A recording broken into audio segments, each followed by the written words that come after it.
আসসালামু আলাইকুম। আমি ডাক্তার ইশতিয়াক আহমেদ। আজকে আমি নাক কান গলার কিছু জরুরি ভিত্তিতে চিকিৎসা নেওয়ার মতো বিষয়ে অবহিত করতে চাচ্ছি।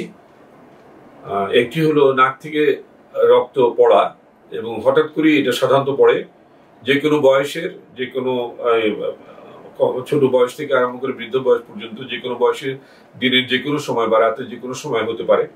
এবং এটা নিয়ে খুব কমনলি রোগীরা জরুরি ভিত্তিতে জরুরি বিভাগে দেখা করে এবং নাক কান গলা বিশেষজ্ঞের পরামর্শ চায়। একই সঙ্গে এই শ্বাসকষ্ট জনিত কারণে যেটা হয়, আমাদের নাক কান গলার রোগীদের তাদের শ্বরযন্ত্রের মধ্যে টিউমার অথবা শ্বরযন্ত্র বা খাদ্য মুখ গহ্বরের মধ্যে যে কোনো ধরনের টিউমার বা অন্যান্য কিছু রোগ আছে যেগুলির জন্য রোগী শ্বাসকষ্ট হতে পারে, অ্যালার্জিক রিয়াকশনের জন্য হতে পারে। তো এর মধ্যে প্রথমোক্ত যেটা বললাম, নাক থেকে রক্ত যাওয়া, এগুলির খুব কমনেস্ট কয়েকটা আছে। বিশেষ ধরনের কতগুলি রোগ থেকেই সাধারণত হয়।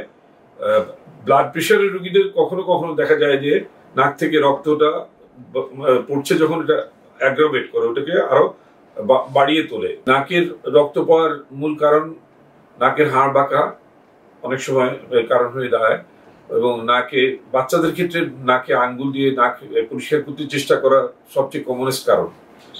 আর নাক থেকে নাকের টিউমার অথবা কিছু রোগ আছে রক্তক্ষরণ জনিত এই অবস্থা, যেসবগুলিতে নাক থেকে রক্ত ছুটতে পারে।